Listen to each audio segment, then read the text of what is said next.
தங்கம் அதிரட்டுமே whistle பறக்கட்டுமே கரங்கள் வசரட்டுமே. இது நிறைய பேர் கெத்துன்னு நினச்சிட்டு இருக்காங்க. இது எதுக்கு நான் கை வச்சுக்க தெரியுமா?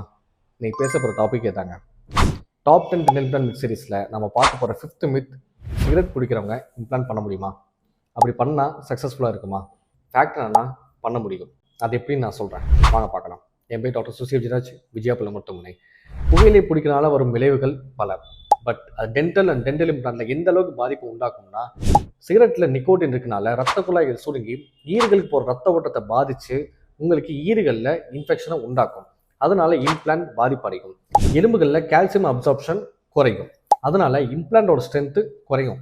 உங்களோட பொதுவான நோய் எதிர்ப்பு சக்தி தன்மையும் குறைஞ்சிரும். உங்கள் வாயை ரொம்ப ட்ரை ஆக்கிடும். அதனால உங்கள் வாயில பாக்டீரியா ஃபார்ம் ஆகிட்டு இம்ப்ளான்டோட சக்ஸஸ் ரேட்டையும் குறைச்சிரும். நீங்கள் வாயில் எந்த ஒரு சர்ஜரி பண்ணாலும் அந்த புண்ணு ஆறுறதுக்கு ரொம்ப டைம் ஆகும். இதுக்கெல்லாம் ஒரே சொல்யூஷன், சிகரெட்டை நிறுத்தணும்.